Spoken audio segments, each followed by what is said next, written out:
شریعت بہت مہربان ہے. ظاہری طور پہ تو سختی ہے لیکن حقیقتاً اور اس کی گہرائی میں اللہ رب العزت نے انسان کی خطا اور گناہ اس کو صاف کرنے کی وجہ سے دنیا کے اندر اس کے معاملات کو ختم کرنے کا احکام فرمایا. دنیا میں ہی اپنے معاملات کو درست کر لیں. حضور علیہ السلام کے پاس آئی ایک خاتون, یا رسول اللہ مجھ سے بدکاری ہو گئی ہے, میں نے اپنے نفس خواہشات پہ چل کے اللہ کی نافرمانی کر لی, یا رسول اللہ میرے جو ہے حکم فرمائے. اللہ کے رسول نے اپنے جو ہے منہ پھیر کہا کہ جاؤ تمہارا جو حمل ہے وہ حمل کو جو ہے جب بچہ پیدا ہو جائے اس کے بعد آنا.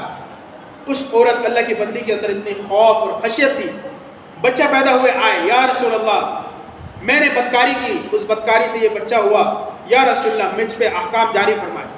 اللہ کے رسول نے فرمایا جاؤ یہ بچہ چھوٹا ہے, یہ بچہ کھانے پینے والا بن جائے اس وقت آنا. وہ اللہ کی بندی چلے گئی, یہ بچہ کھانے پینے والا لگا, پھر آئی, یا رسول اللہ مجھ سے گناہ ہوا ہے, اللہ کی نافرمانی ہوئی, میں چاہتا ہوں میرے گناہ کی جو ہے سزا جزا دنیا میں مل جائے, میں اللہ کی عذاب کو برداشت نہیں کر سکتی, یا رسول اللہ مجھ پہ دنیا میں ہی اس کا احکام جاری فرما دے. اللہ کے رسول نے فرمایا جاؤ یہ بچہ جب چلنے لگے اس وقت آنا. اللہ کے رسول کا مقصد یہ تھا کہ اللہ کی بندی چلے جا, معاف کر دیا, یہ تمام چیزیں کہ تجھے میں بار بار کہہ رہا ہوں جا جا معاف ہے, لیکن اس بندی خدا کے اندر اتنی خوف ہے, اللہ کی خشیت ایسی تھی کہ انہوں نے سوچا کہ اللہ اگر میں دنیا میں اپنی آپ کو معافی تلافی نہ کر سکا, آخرت میں میرے لیے تو ہمیشہ ہمیشہ کے لیے عذاب ہے. بھاگتی ہوئی آئی بندی اپنے بچے کو چلتے ہوئے 3-4 سال کا, یا رسول اللہ اب میرا بچہ بڑا ہو گیا.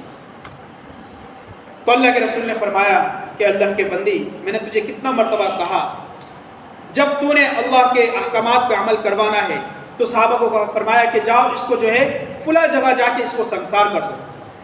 اب اللہ کی بندی کے اوپر جب 2-4 پتھر لگے, پتھر تو نوکیلا ہوتا ہے, جب لگی تو اٹھ کے بھاگنے لگا. صحابہ نے اس کو پکڑ کے لایا اور اس کو سنسار کر دیا. یہاں پہ اللہ کے رسول رونے لگے کہ ایک امت میری مسلمان خاتون اللہ کی خوف اتنی کہ ایسی خوف کہ دنیا میں چاہتا ہے اپنی معافی ہو جائے. صحابہ آئے, یا رسول اللہ اس خاتون کو مارنے لگے, 2-4 پتھر لگے تو وہ بھاگنے لگی.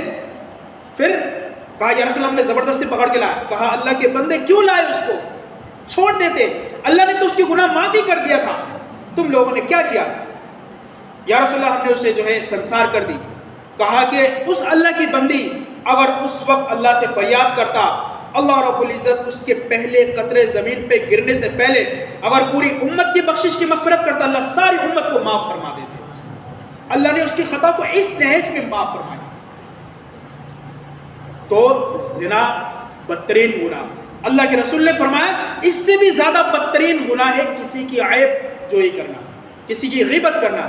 حضرت ابوبکر صدیق رضی اللہ تعالیٰ عنہ ایک مرتبہ زبان کو پکڑ کے کھینچ رہے, حضرت عمر رضی اللہ تعالیٰ عنہ کہ اے امیر المومنین یہ کیا فرما رہے آپ. کہا کہ یہ زبان جس کے بارے میں میرے نبی نے فرمایا کہ اکثر لوگ جو جہنم میں جائیں گے اس زبان کی وجہ سے جائیں گے, میں اس زبان کو اس لیے کھینچ رہا ہوں کہ تیری وجہ سے میں ابوبکر جہنم میں جانے والا نہ بن جاؤں. کیوں؟ اس لیے کہ زبان سب سے خطرناک چیز ہے کہ اس کی زخم ایسی ہے جس کی زخم کبھی بھرتا نہیں ہے. اس لیے شاعر نے فرمایا کہ جراحت السنان اقتیام ولا ينتام ما جرح اللسان, کہ تیر اور نیزے سے جو زخم لگتی ہے وہ زخم ایک دن بھر جاتا ہے, لیکن زبان سے جو زخم انسان کو لگ جاتی ہے وہ زخم تا موت تک کبھی وہ بھرتا نہیں ہے, تا موت تک وہ زخم بھرتا نہیں ہے. اللہ کے رسول قبر کے پاس سے گزر رہے, صحابہ کو فرمایا صحابہ ان 2 قبروں میں عذاب ہو رہا ہے. کہا یا رسول اللہ عذاب کیوں ہو رہا ہے. کہا ایک شخص وہ تھا